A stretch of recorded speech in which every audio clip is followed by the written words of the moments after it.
Standing in the school pickup line last Tuesday, I watched my 8-year-old daughter Emma walk toward my car with her shoulders hunched and her backpack dragging behind her. She'd been quieter than usual lately, but I'd chalked it up to the typical elementary school drama that comes and goes like autumn leaves. What I didn't expect was for her to climb into the back seat and ask, with the devastating honesty only children possess, why Mrs. Susan told everyone at the PTA meeting that working moms don't really love their kids. My hands tightened on the steering wheel. Susan, my sister-in-law, the woman who'd made it her personal mission to become the unofficial spokesperson for proper parenting in our small town of Millbrook. For the past year, since I'd gotten promoted to senior marketing coordinator at Henderson and Associates, Susan had been perfecting the art of the backhanded compliment and the concerned observation. But this was different.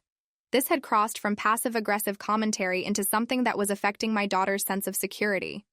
The breaking point wasn't the subtle digs about my work schedule or the pointed Facebook posts about childhood attachment theory. It wasn't even the way conversations would pause when I approached groups of mothers at school events, still wearing my business clothes because I'd rushed straight from client meetings. No, what pushed me past my limit was discovering that Susan's campaign against working mothers had become so pervasive that children were now using it as ammunition against each other. Emma explained, in that matter-of-fact way kids have, that Madison, Susan's 10-year-old, had announced at lunch that day that working moms were selfish and that kids like Emma were basically raising themselves. Several other children had joined in, repeating similar phrases they'd obviously heard at home. The playground had become a battlefield of parenting philosophies, with 8-year-olds serving as unwitting soldiers. I'd spent months trying to take the diplomatic approach, smiling politely while Susan held court at every school function, sharing articles about working mothers and childhood development with just enough scientific veneer to sound authoritative. I'd bitten my tongue when she volunteered for every committee, positioning herself as the voice of dedicated motherhood. But when your child starts questioning whether mommy loves her because she has a job, diplomacy becomes a luxury you can't afford. That afternoon, sitting in our driveway while Emma did homework at the kitchen table, I made a decision that would change everything. I wasn't going to defend myself anymore or try to prove my worth as a mother to Susan's court of suburban judgment. Instead, I was going to document everything and let the truth speak for itself. Update. Thank you all for the support. Some of you asked why I didn't address this sooner. Honestly, I kept hoping it would blow over. Small-town politics are complicated, and Susan had positioned herself as untouchable. I'd also underestimated how much her comments were affecting other families until Emma came home crying. Have you ever waited too long to speak up about something because you didn't want to rock the boat? Susan had married into our family 3 years ago, bringing with her an immediate certainty about everything related to parenting. She'd been a kindergarten teacher before having kids, which gave her just enough professional credibility to sound authoritative when discussing child development. What made her particularly effective was her ability to frame her judgments as genuine concern for children's well-being. Our town of Millbrook has that particular small-town dynamic where everyone knows everyone's business, and social hierarchies form quickly around shared activities. Susan had strategically inserted herself into every possible parenting-related organization: PTA treasurer, soccer snack coordinator, library storytime volunteer. She'd cultivated relationships with other stay-at-home mothers who met for coffee at Main Street Cafe every Thursday morning, turning these gatherings into informal tribunals where family choices were dissected and judged. The shift in how other parents treated me happened gradually. Invitations to play dates became less frequent. Conversations would redirect when I joined groups at school events. When I did attend PTA meetings after work, I could feel the sideways glances at my business attire and hear the whispered comments about priorities and work-life balance. Susan had mastered the art of the concerned observation, expressing worry about my children's emotional needs while simultaneously undermining my reputation as a mother. What made the situation particularly insidious was Susan's ability to recruit others to her cause without them realizing they were participating in a campaign. She'd share articles about working mothers and attachment issues on Facebook, always with disclaimers about supporting all mothers while being mindful of children's needs. She'd express worry about certain families where both parents worked full-time, wondering aloud about the long-term effects on children's development. The tipping point came when I realized Susan's influence had spread beyond adult social circles into the children's world. Emma had started asking questions about why other kids' moms were always at school while I was at work. She'd begun making apologetic excuses for my absence at daytime events, as if my career was something shameful that needed explaining. November PTA meeting was supposed to be routine, budget discussions and upcoming holiday events. I'd rearranged my entire week to attend, knowing these meetings were important for staying connected with Emma's school community. Susan was already there when I arrived, positioned near the sign-in table where she could greet every parent and subtly steer conversations toward her favorite topics. I'd started documenting Susan's comments weeks earlier, keeping notes on my phone whenever she made pointed observations about working mothers or shared articles with obvious implications. What I hadn't expected was how blatant she'd become in her messaging.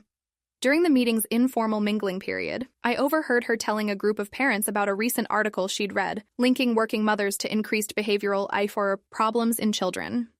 The conversation was carefully crafted to sound academic and concerned rather than judgmental. Susan referenced studies about maternal presence and emotional regulation, weaving in observations about local children who seemed more anxious or less settled than their peers. She never mentioned names, but the implications were clear to anyone paying attention. What changed everything was Madison's intervention. Susan's daughter had been playing quietly nearby when she suddenly inserted herself into the adult conversation, announcing proudly that her mommy had explained why some kids acted out at school.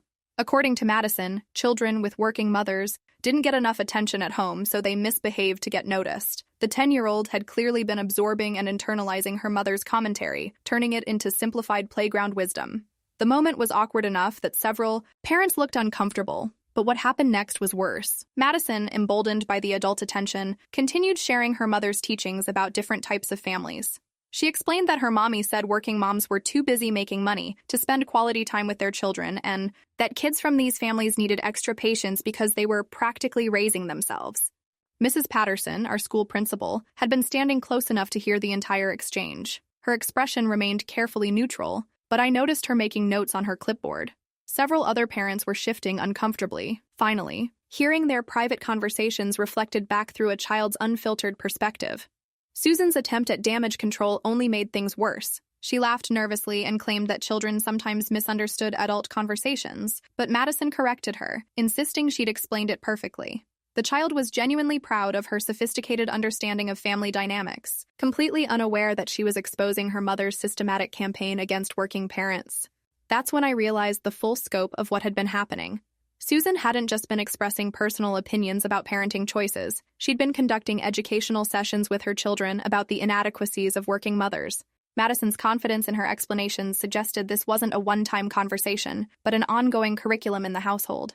After the meeting, I approached Mrs. Patterson privately to discuss my concerns about the playground dynamics Emma had described. The principal listened carefully and revealed that she'd been tracking an increase in conflicts among students that seemed to center around family structures and parenting choices. She'd noticed children making disparaging comments about working parents during recess and had been trying to identify the source of these attitudes. I shared my documentation of Susan's campaign, including screenshots of her Facebook posts and notes about her public comments at school events. Mrs. Patterson reviewed the evidence thoughtfully and explained that the school had protocols for addressing situations where adult conflicts were affecting children's social dynamics. The next week brought a series of conversations that unraveled Susan's carefully constructed narrative. Mrs. Patterson had quietly reached out to other parents to gather more information about the social tensions among children. What emerged was a pattern of playground bullying that directly correlated with Susan's messaging about working mothers. Several children had been repeating specific phrases about family priorities and maternal dedication that were clearly learned at home. Emma wasn't the only child who'd been told that her mother didn't love her enough because she worked outside the home. The toxic messaging had created a hierarchy among students based on their mother's employment status. Mrs. Patterson scheduled a special parent meeting to address what she diplomatically termed community dynamics affecting student relationships. The meeting was mandatory for families where children had been involved in the playground conflicts, which meant Susan couldn't avoid attending or dismiss the situation as unimportant. Update. Several people have asked about my husband's role in this situation. He initially thought I was overreacting, saying Susan was just old-fashioned and that family harmony was more important than neighborhood gossip. His perspective changed when Emma came home from Madison's birthday party early, crying because the other kids had spent the afternoon discussing which mothers were real moms and which ones cared more about money than family. Has anyone else dealt with a partner who minimized workplace discrimination because it wasn't happening to them directly? The mandatory parent meeting took place on a Thursday evening in the school library. Mrs. Patterson had arranged the space, carefully, with chairs in a circle to encourage open dialogue rather than confrontational positioning. Susan arrived with her usual confidence, clearly expecting to defend her parenting philosophy rather than address her impact on the broader community. What Susan hadn't anticipated was how thoroughly Mrs. Patterson had prepared for the conversation. The principal began by sharing anonymous quotes from children about family structures and working parents, reading back the exact phrases that had been circulating on the playground. The language was so specific and consistent across different children that the source became obvious without anyone having to make direct accusations. When Mrs. Patterson asked parents to reflect on how their private conversations about family choices might be affecting their children's attitudes toward classmates, the room fell silent. Several mothers who'd been nodding along with Susan's commentary for months suddenly realized they'd been complicit in creating a hostile environment for working families. Susan's attempt to defend her position only made things worse. She insisted that she'd never told children to judge other families, claiming that kids sometimes misinterpreted adult conversations about child development research. But when Mrs. Patterson read back Madison's specific statements about working mothers being too busy making money to love their children properly, the defensive explanation collapsed. The turning point came when Mrs. Rodriguez, Emma's teacher, shared her classroom observations about the social dynamics that had been developing among students. She described how children had begun excluding classmates based on their mother's employment status, creating an atmosphere where kids felt ashamed of their family structures. The academic language Susan had been using to critique working mothers had been translated into playground cruelty by children who didn't understand the nuances but absorbed the judgmental attitudes. Other parents began sharing their own experiences of feeling judged or excluded from the community based on their family choices. What emerged was a picture of social toxicity that extended far beyond my individual situation. Susan's campaign against working mothers had created divisions throughout the school community, affecting multiple families and children. The meeting concluded with Mrs. Patterson announcing new guidelines for school events and volunteer activities, emphasizing that all families would be welcomed and respected regardless of their structure or parenting choices. She made it clear that adults who created social tensions that affected children's relationships would face consequences, including potential removal from volunteer positions. Susan left the meeting visibly shaken, her carefully constructed authority undermined by the revelation of her campaign's impact on children. The social consequences were immediate and decisive. Parents who'd been following her lead suddenly distanced themselves, embarrassed by their participation in behavior that had hurt kids. 6 months later, the atmosphere at Millbrook Elementary has transformed completely. Mrs. Patterson implemented a comprehensive program about family diversity and respect that's become a model for other schools in our district. Children now learn explicitly about different family structures and the importance of accepting various parenting approaches. Susan still volunteers at school occasionally, but her influence has evaporated entirely. She's become notably quieter. At community events, no longer holding court with her parenting expertise. Several mothers who'd been part of her inner circle approached me privately to apologize for their behavior and explain that they'd felt pressured to conform to group thinking without fully understanding the consequences. The real victory is seeing Emma's confidence restored. She's proud of our family structure now and has become an advocate for other children whose parents work outside the home. The playground hierarchy based on maternal employment has disappeared, replaced by the normal childhood friendships that form around shared interests rather than family politics. My relationship with Susan remains politely distant at family gatherings. She's never directly apologized, but her public commentary about working mothers has stopped entirely. Sometimes the best resolution isn't reconciliation, but simply removing someone's power to cause harm. The experience taught me that small-town social dynamics can be as toxic as any workplace politics, but they're also more fragile than they appear.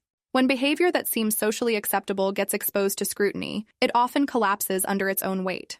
The key is having the courage to document the truth and trust that reasonable people will recognize toxicity when they see it clearly. Update. This all happened 8 months ago now. Emma is thriving and has developed incredible resilience from navigating this situation. She recently stood up to a new student who was making similar comments about working parents, calmly explaining that families come in many forms and all deserve respect. It's amazing how children can learn strength from adversity when they have proper support. Have you ever seen your child grow stronger from handling a difficult social situation?